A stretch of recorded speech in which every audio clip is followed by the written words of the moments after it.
नमस्कार, जोहार। मैं याचना जायसवाल, आप देख रहे हैं न्यूज झारखंड। चलिए जानते हैं सुबह से लेकर शाम तक की झारखंड की तमाम बड़ी खबरों को। छात्रों का इंतजार हुआ खत्म, जारी हुआ झारखंड बोर्ड जैक 9वीं 11वीं का रिजल्ट, यहां करे चेक। झारखंड एकेडमिक काउंसिल ने जैक बोर्ड 9वीं और 11वीं बोर्ड परीक्षा का रिजल्ट जारी कर दिया है। स्टूडेंट जैक रिजल्ट.com या jack.jharkhand.gov.in पर जाकर अपना परीक्षा परिणाम चेक कर सकते हैं और मार्कशीट डाउनलोड कर सकते हैं। जैक बोर्ड 9वीं रिजल्ट और जैक बोर्ड 11वीं रिजल्ट सुबह 11:30 बजे घोषित होना था, लेकिन इससे थोड़ी देर हुआ। झारखंड बोर्ड इस सप्ताह कभी भी जैक बोर्ड का 8वीं का रिजल्ट घोषित कर सकता है। परीक्षार्थी रोल कोड और रोल नंबर डालकर अपना रिजल्ट चेक कर सकेंगे। पिछले साल जैक बोर्ड 9वीं रिजल्ट कुल 97.82% रहा था। कोडरमा का रिजल्ट 99.452% नतीजों के साथ सबसे अच्छा रहा था। रांची में आज अमित शाह का रोड शो, 1.5 किलोमीटर तक करेंगे चुनावी प्रचार। कल बोकारो में गृह मंत्री की चुनावी सभा।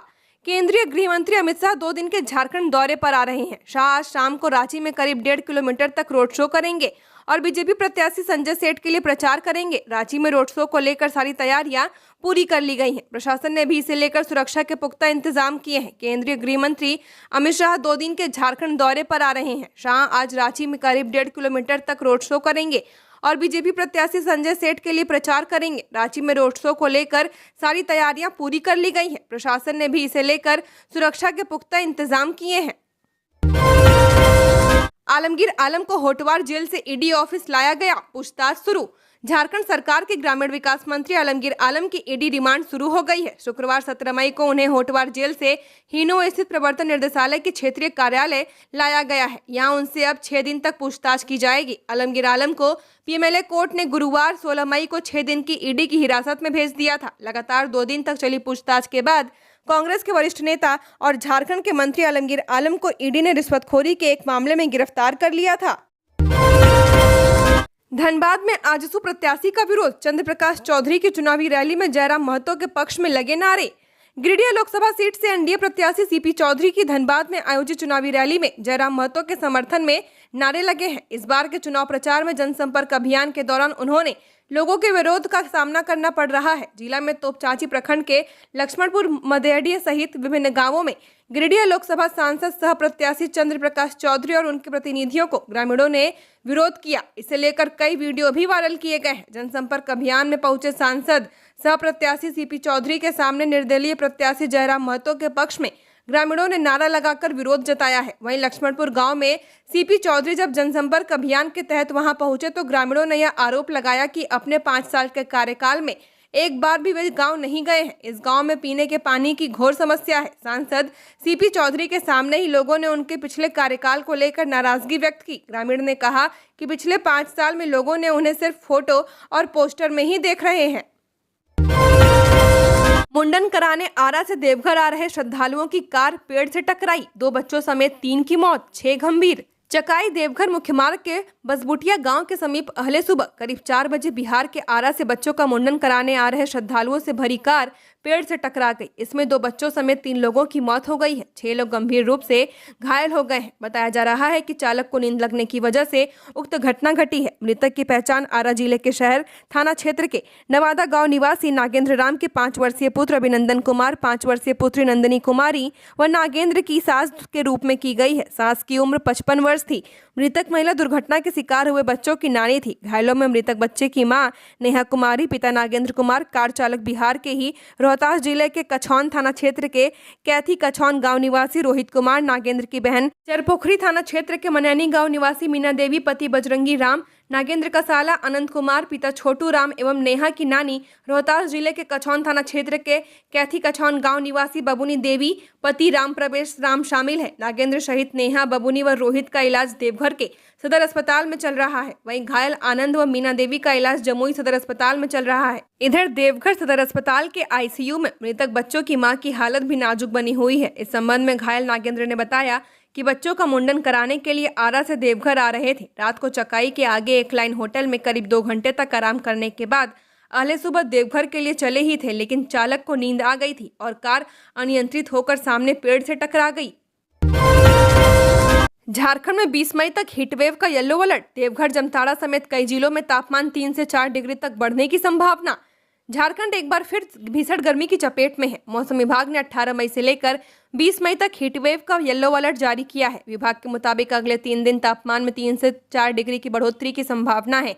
जिन जिलों में हीटवेव का अलर्ट है उनमें देवघर, जामताड़ा, दुमका, गोड्डा, पाकुड़ और साहिबगंज के जिले शामिल हैं। वहीं 19 मई को राज्य में गढ़वा, पलामू, चतरा, देवघर और गिरिडीह में हीटवेव को लेकर सतर्क रहने की अपील की गई है। हालांकि प्रदेश के कुछ हिस्सों में आज आंशिक बादल छाए रहेंगे। मौसम विभाग ने अधिकतम तापमान 37 डिग्री के आसपास रहने की संभावना जाहिर की है, जबकि न्यूनतम तापमान 27 डिग्री के आसपास हो सकता है। मौसम विभाग के अनुसार राज्य में एक तरफ हीटवेव तो दूसरी तरफ राज्य के कुछ हिस्सों में वज्रपात और तेज हवा को लेकर चेतावनी जारी की गई है। मौसम का यह असर 22 मई तक रहेगा। राजधानी रांची सहित राज्य के कई हिस्सों में तापमान में आने वाले दिनों में बढ़त की संभावना है। राज्य के कई हिस्सों में अब तापमान 40 के आंकड़े को पार कर रहा है। जिन जगहों पर तापमान 40 या उससे ज्यादा है या उसके आसपास है, उनके पलामू के अलावा सरायकेला, जहां तापमान 41.2 डिग्री सेल्सियस पर है, Pakur 41.4 degree, Garhwa 40.2 degree Celsius पर है। खबरों में आगे बढ़ने से पहले अगर आपने अभी तक इस चैनल को सब्सक्राइब नहीं किया है तो सब्सक्राइब कर लें, जिससे आपको झारखंड की हर छोटी बड़ी खबर के अपडेट मिलते रहें। तो चलिए बढ़ते हैं खबरों की ओर। रांची में धारा 144 के तहत निषेधाज्ञा लागू, दंडाधिकारी ने जारी किया आदेश। जाने क्या कर सकेंगे और क्या नहीं। रांची में प्रशासन ने धारा 144 के तहत निषेधाज्ञा लगा दी है। इसका आदेश भी जारी कर दिया गया है। शुक्रवार 17 मई को प्रशासन की ओर से इस संबंध में जानकारी दी गई है। प्रशासन की ओर से बताया गया कि रांची लोकसभा निर्वाचन क्षेत्र के रांची सदर अनुमंडल क्षेत्र में निषेधाज्ञा जारी रहेगी। अनुमंडल दंडाधिकारी ने निषेधाज्ञा का आदेश जारी किया है। यह आदेश 4 जून 2024 की रात 11 बजे तक प्रभावी रहेगा। इस दौरान कई चीजों पर रोक रहेगी। पीएम मोदी की सभा 19 को, आज से सुरक्षा में 1651 अतिरिक्त जवानों की तैनाती। प्रधानमंत्री नरेंद्र मोदी की जनसभा की तैयारी जमशेदपुर में युद्ध स्तर पर चल रही है। पीएम मोदी 19 मई को जमशेदपुर में चुनावी सभा को संबोधित करेंगे। इनकी सुरक्षा के लिए मुख्यालय स्तर से भी पुलिस अधिकारी और कर्मी की ड्यूटी लगाई गई है। रेंज के डीआईजी और आईजी भी प्रतिनियुक्त किए गए हैं। इसके अतिरिक्त पुलिस मुख्यालय स्तर से करीब 1651 जवानों की प्रतिनियुक्ति शुक्रवार से की गई है। इसमें 27 इंस्पेक्टर, 246 एसआई और एएसआई, 1246 लाठी बल, 82 सशस्त्र बल, 50 यातायात पुलिसकर्मी, 2 बीडीएस की team, 3 hit team, 3 dog squad, रैब की 2 कंपनी सहित इको की 4 टीम तैनात रहेगी। पीएम की सुरक्षा में चप्पे चप्पे पर हथियारबंद जवान तैनात रहेंगे। इसके लिए आसपास के जिलों से और ट्रेनिंग सेंटर से भी पुलिस बल बुलाया गया है। जमशेदपुर में 19 मई को पीएम के प्रस्तावित परिभ्रमण को लेकर अभेद्य सुरक्षा व्यवस्था की गई है। 15 जून से 600 होमगार्ड के जवान संभालेंगे रांची की ट्रैफिक व्यवस्था। नियम तोड़ने पर कटेगा 21,000 से अधिक का चालान।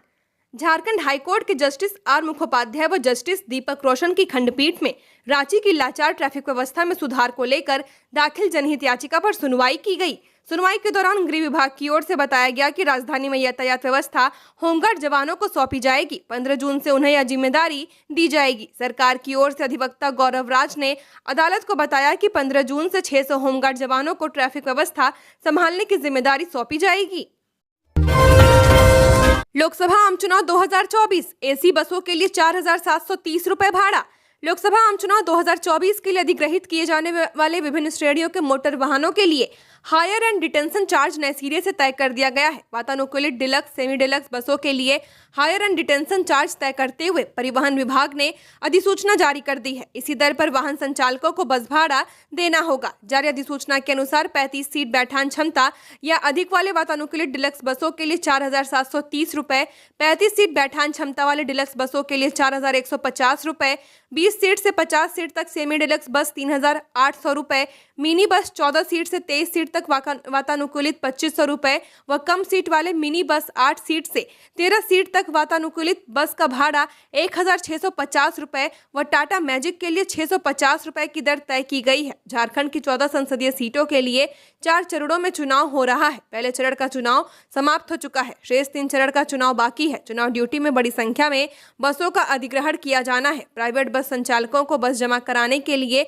नोटिस भेजा गया है। अब नए सिरे से बसों का दर तय कर दिया गया है। बस संचालकों को इसी दर पर भुगतान किया जाएगा। बीजेपी का प्रदेश नेतृत्व असफल, पीएम को करनी पड़ रही कई बार यात्रा। राजेश ठाकुर, भाजपा प्रदेश नेतृत्व पूरी तरह से खत्म हो चुका है। यही कारण है कि अब देश के प्रधानमंत्री नरेंद्र मोदी को झारखंड में कई बार दौरा करना पड़ रहा है और रात में भी रहना पड़ रहा है। ये बातें कांग्रेस के प्रदेश अध्यक्ष राजेश ठाकुर ने बोकारो दौरे के दौरान पत्रकारों से कही। गुरुवार को कांग्रेस प्रदेश अध्यक्ष लोकसभा चुनाव के बीच अपने गृह जिला बोकारो पहुंचे थे। कांग्रेस प्रदेश अध्यक्ष राजेश ठाकुर ने धनबाद लोकसभा सीट से भाजपा प्रत्याशी ढुल्लू महतो पर आपराधिक छवि के उम्मीदवार होने का आरोप लगाया था। उन्होंने कहा कि भाजपा के नेताओं में आज भी शायद कुछ जमीर जिंदा है। यही कारण है कि दीनदयाल उपाध्याय की बातों को ध्यान में रखते हुए पार्टी के बड़े नेताओं ने ढुल्लू महतो के लिए चुनाव प्रचार से अपने आप को किनारे कर लिया है। राजेश ठाकुर ने आगे कहा कि यही कारण है कि धनबाद लोकसभा क्षेत्र में बड़े नेताओं का दौरा लगातार रद्द हो रहा है। धारदार हथियार से मारकर युवक की हत्या, नाले के किनारे मिला शव, खून से लथपथ था, पुलिस ने शुरू की जांच।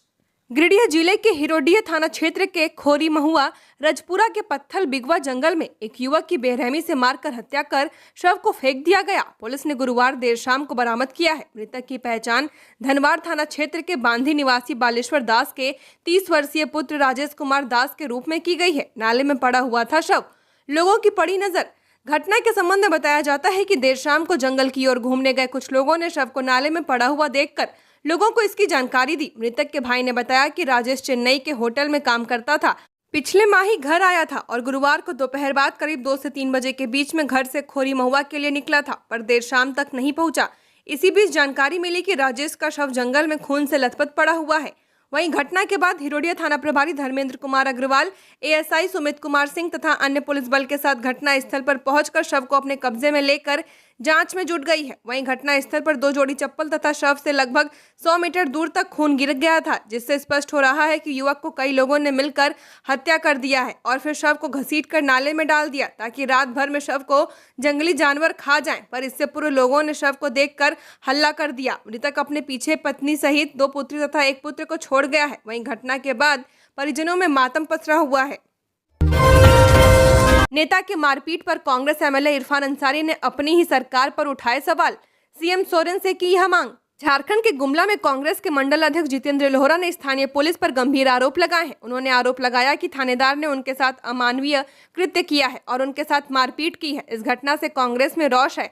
वहीं अब जमताड़ा के कांग्रेस विधायक इरफान अंसारी ने भी इस मुद्दे को उठाया है। उन्होंने अपनी ही सरकार पर सवाल उठाते हुए कहा है कि चंपई सोरेन, आप राज्य के दमदार सीएम हैं, राज्य में रक्षक ही भक्षक बनता जा रहा है। आपके रहते राज्य में इस तरह की घटना कतई बर्दाश्त नहीं है। इरफान अंसारी ने गुमला के थानेदार और एसपी को सस्पेंड करने की मांग की है। इरफान अंसारी ने घटना पर संज्ञान लेते हुए ट्वीट किया, चंपई सोरेन जी, आप राज्य के दमदार सीएम हैं, राज्य में रक्षक ही भक्षक बनता जा रहा है। आपके रहते राज्य में इस तरह की घटना कतई बर्दाश्त नहीं की जाएगी। झारखंड कांग्रेस मंगल लोहार के साथ जिस तरह से थानेदार ने बर्बरता पूर्वक सलूक किया है, जिसे बर्दाश्त नहीं किया जा सकता। गुमला एसपी और थानेदार पर कठोर कार्रवाई कर सस्पेंड किया जाए ताकि चंपई सरकार का डर प्रशासन पर हो और इस तरह की घटना दोबारा न हो। बालू लदे 5 हाइवा को पुलिस ने देर रात पकड़ा। राजधानी रांची के आसपास बालू का कारोबार लगातार जारी है। रांची के आसपास बालू माफिया सक्रिय हैं और बिना डर के बालू का कारोबार कर रहे हैं। मामले की जानकारी मिलने के बाद रांची पुलिस सक्रिय हुई और देर रात तक कार्रवाई की। सभी हाइवा ट्रक को नामकुम में खड़ा किया है। मामले की जांच की जा रही है। बताया जा रहा है कि वरीय पुलिस अधिकारी के निर्देश पर डीएसपी के नेतृत्व में क्यूआरटी टीम ने पकड़ा है। जब्त बालू लदा हाइवा के संबंध में नामकुम थाना प्रभारी सह इंस्पेक्टर ब्रह्मदेव प्रसाद ने बताया कि मामला सिल्ली इलाके का है। नई पहल, पोल्ट्री फार्म के कचरे से 5 मेगावाट होगा बिजली का उत्पादन। झारखंड में पोल्ट्री, मुर्गा मुर्गी, बत्तख के कचरे से भी बिजली तैयार की जाएगी। सरकार ने इस कचरे से 5 मेगावाट बिजली उत्पादन का लक्ष्य रखा है। रिन्यूएबल एनर्जी को बढ़ावा देने के लिए तैयार किए गए डीपीआर में कहा गया है कि पोल्ट्री फार्म से साल भर में 363 टन कचरा निकलता है। इससे 5 मेगावाट बिजली का उत्पादन हो सकता है। मवेशियों के कचरे से 116 मेगावाट बिजली उत्पादन का लक्ष्य रखा गया है। कैटल वेस्ट मवेशी कचरा साल भर में 13,580 टन निकलता है। इसका उपयोग बिजली उत्पादन में किया जा सकता है। वहीं शहरी क्षेत्रों में निकलने वाले गीला कचरा से 10 मेगावाट बिजली उत्पादन का लक्ष्य रखा गया है। आकलन के अनुसार शहरी क्षेत्रों में प्रतिदिन 1055 मिलियन लीटर गीला कचरा निकलता है। अलकतरा घोटाले में 1.8 करोड़ रुपए के मनी लॉन्ड्रिंग मामले में कौशल्या इंफ्रास्ट्रक्चर के निर्देशक के खिलाफ पीड़क कार्रवाई पर रोक हाईकोर्ट ने 10 जून तक रखी जारी। चर्चित अलकतरा घोटाला में 1.08 करोड़ रुपए के मनी लॉन्ड्रिंग मामले में आरोपी Kaushalya infrastructure development corporation limited के निर्देशक महेश मेहरा के खिलाफ झारखंड हाईकोर्ट ने पीड़क कार्रवाई पर रोक 10 जून तक जारी रखी है। महेश मेहरा की ओर से दायर अग्रिम जमानत याचिका की सुनवाई झारखंड हाईकोर्ट में आज शुक्रवार को की गई। मामले में अगली सुनवाई 10 जून को होगी। दरअसल कौशल्या इंफ्रास्ट्रक्चर को परवा गढ़वा रोड की 30 किलोमीटर की सड़क के चौड़ीकरण और मजबूतीकरण का काम रोड कंस्ट्रक्शन डिपार्टमेंट डाल्टनगंज की ओर से दिया गया था। आरोप लगाया गया कि कंपनी द्वारा अलकतरा के करीब 1 करोड़ 8 लाख रुपए का फर्जी बिल रोड कंस्ट्रक्शन डिपार्टमेंट में जमा किया गया है। मामले में पहले सीबीआई जांच कर रही थी, बाद में ईडी ने इस मामले को अपने हाथों में लिया। वोटर हेल्पलाइन ऐप के माध्यम से बिना वोटर आईडी कार्ड के भी वोट डाल सकते हैं लोग। डीसी लोकसभा चुनाव में मतदान के दिन से जुड़े कार्यों की समीक्षा गुरुवार को जिला निर्वाचन पदाधिकारी सर डीसी विशाल सागर ने की। वर्चुअल समीक्षा बैठक में डीसी ने मतदान के दिन की सारी व्यवस्था और वोटरों की सुविधाओं को वोटिंग से पहले दुरुस्त कर ले। इसमें कहीं से भी कोई कोताही नहीं होनी चाहिए, सभी काम मतदान से पहले ही पूरा कर ले। उन्होंने कहा कि सभी बीएलओ मतदाताओं के घर घर जाकर मतदाता सूचना पर्ची वितरित करे। वैसे युवा मतदाता जिन्हें विशेष कैंप के तहत मतदाता सूची से जोड़ा गया है मगर उन्हें वोटर कार्ड नहीं मिला है, वो भी मतदान कर सकते हैं। साथ ही अगर आप रजिस्टर्ड वोटर हैं तो आप अपना नाम वोटर हेल्पलाइन ऐप के माध्यम से चेक कर बिना वोटर आईडी कार्ड के भी वोट डाल सकते हैं। अंतरजातीय विवाह से नाराज भाई ने ससुर को मारी गोली, 20 दिन बाद मौत। देश में आए दिन ऑनर किलिंग के मामले सामने आते रहे हैं। पलामू में भी कुछ ऐसा ही मामला सामने आया है। इस मामले में लड़की के परिजनों ने उसके ससुर की हत्या कर दी। पलामू में छतरपुर में एक युवक ने अपने दोस्त के साथ मिलकर अपनी बहन के ससुर की हत्या कर दी है। युवक अपनी बहन के अंतरजातीय विवाह से नाराज था और ससुराल वालों से बदला लेना चाहता था। दरअसल संतोष साव के बेटे ने आरोपी की बहन से अंतरजातीय विवाह किया था। शादी के बाद से उसकी बहू के भाई और परिजन नाराज थे। 29 अप्रैल को खैनी कारोबारी संतोष साव अपनी दुकान बंद कर घर जा रहे थे। इसी क्रम में बहू के भाइयों ने उन्हें गोली मार दी। संतोष साव के शरीर में 2 गोलियां लगी थी। इस घटना के बाद पुलिस ने आरोपी आशुतोष कुमार सिंह और रोशन सिंह को गिरफ्तार कर लिया है। 29 अप्रैल को खैनी कारोबारी संतोष साव को गोली मारकर हत्या कर दी गई है। इसके बाद उन्हें इलाज के लिए मेदिनी राय मेडिकल कॉलेज एंड हॉस्पिटल में भर्ती कराया गया, जहाँ डॉक्टर ने बेहतर इलाज के लिए उन्हें रिम्स रेफर कर दिया था। गोली लगने के 20 दिनों के बाद उनकी मौत हो गई। अतिक्रमण का दंश झेल रहा एचईसी, हजारों क्वार्टर पर अवैध कब्जा, कामगार परेशान लेकिन प्रबंधन बेसूद। राज्य का आन बान और शान कहा जाने वाला एचईसी आज बदहाल स्थिति में है। एचईसी के द्वारा बनाया गया करोड़ों रुपए की संपत्ति को लोग अपने स्तर से उपयोग कर रहे हैं। ये हम नहीं बल्कि एचईसी में काम करने वाले कर्मचारियों का कहना है। दरअसल एचईसी में इन दिनों अतिक्रमण चरम पर है। लोग अपने अपने स्तर से एचईसी प्रबंधन द्वारा बनाए गए क्वार्टरों को अपने कब्जे में ले रहे हैं। एचईसी क्वार्टर में रह रहे कर्मचारियों ने बताया कि एक वक्त था जब एचईसी में पर्याप्त जगह हुआ करता था, लेकिन आज बढ़ते अतिक्रमण की वजह से लोगों को जीना दुर्लभ हो। कई ऐसे बच्चों के खेलने वाले प्ले ग्राउंड हुआ करते थे जो आज अतिक्रमण की वजह से समाप्त हो गए हैं। एचईसी मजदूर यूनियन के नेता विकास तिवारी बताते हैं कि 20 वर्ष पहले तक एचईसी के आवासीय परिसर में नियमावली का पालन हुआ करता था। जिस कर्मचारी को रहने के लिए घर मुहैया कराया जाता था वही अपने परिवार के साथ आवासीय परिसर में रह सकते थे। उन्होंने बताया कि एचईसी के आवासीय परिसर में रहने के लिए एचईसी का कर्मचारी होना अनिवार्य होता था। आज स्थिति ठीक उसके उलट है। वो 8 कारण जिसकी वजह से ईडी को मिली मंत्री आलमगीर आलम की रिमांड। मंत्री आलमगीर आलम की रिमांड अवधि आज से शुरू हो रही है। कोर्ट ने ईडी को 6 दिनों की रिमांड दी है। आलमगीर आलम के सामने उनके पीए संजीव लाल को बिठाकर पूछताछ होगी। इस दौरान कई तथ्यों का मिलान किया जाएगा जो अब तक ईडी के हाथ लगे हैं। ऐसे में आपको बताते हैं कि वो कौन से 8 कारण थे जिसकी वजह से कोर्ट ने ईडी को 6 दिनों की रिमांड दी है। ये है वो 8 कारण जिसकी वजह से ईडी को मिली मंत्री आलमगीर की रिमांड। आरोपी व्यक्ति एक प्रभावशाली है और मनी लॉन्ड्रिंग के अपराध में शामिल है। तलाशी के दौरान कई आपत्तिजनक दस्तावेज मिले। इसकी पुष्टि आरोपी व्यक्ति से की जानी है। अवैध आय अर्जित करने में शामिल व्यक्तियों की पहचान करनी है। गिरफ्तार संजीव कुमार लाल और जहांगीर आलम से मिली जानकारी के बारे में आलमगीर आलम से पूछताछ की पुष्टि की जानी है। ठेकों में कमीशन खोरी में संलिप्त वरीय सरकारी अधिकारियों समेत अन्य व्यक्तियों की भूमिका की जांच करनी है जिन्होंने अपने पद का दुरुपयोग किया है। आलमगीर आलम अपना बयान दर्ज कराते समय साथ नहीं दे रहे हैं और अपनी प्रतिक्रिया देने में टाल मटोल कर रहे हैं। प्रोसीड्स ऑफ क्राइम से जिन आरोपी व्यक्तियों ने संपत्तियां अर्जित की हैं उनकी पहचान करनी है। प्रोसीड्स ऑफ क्राइम कर मनी लॉन्ड्रिंग में शामिल कथित संदिग्ध व्यक्तियों की भूमिका का पता लगाना है। सुखदेव नगर इलाके में महिला को जिंदा जलाने का किया गया प्रयास, जांच में जुटी पुलिस। राजधानी रांची के सुखदेव नगर थाना इलाके में महिला को जिंदा जलाने का प्रयास किया गया है। महिला किसी तरीके से अपनी जान बचाकर सुखदेव नगर थाना पहुंची है। मिली जानकारी के अनुसार पति पत्नी का विवाद चल रहा था, जिसके बाद महिला को जिंदा जलाने का प्रयास किया गया। मामले की जानकारी मिलने के बाद सुखदेव नगर थाने की पुलिस महिला के पति और भैंसुर को हिरासत में ले लिया है। सुखदेव नगर थाना प्रभारी ने बताया कि मामले की जानकारी मिली है और पुलिस कार्रवाई कर रही है। पुलिस यह जानने का प्रयास कर रही है कि महिला को जिंदा जलाने का क्यों प्रयास किया गया। सुखदेव नगर थाना प्रभारी ने बताया कि घरेलू मामले को लेकर इस प्रकार के वारदात को अंजाम दिया गया है। पुलिस सभी बिंदुओं पर जांच कर रही है। झारखंड की और खबरों के लिए बने रहिए हमारे साथ। हमारे चैनल न्यूज झारखंड पर चैनल को सब्सक्राइब करें, साथ बेल आइकन को प्रेस करें। नमस्कार।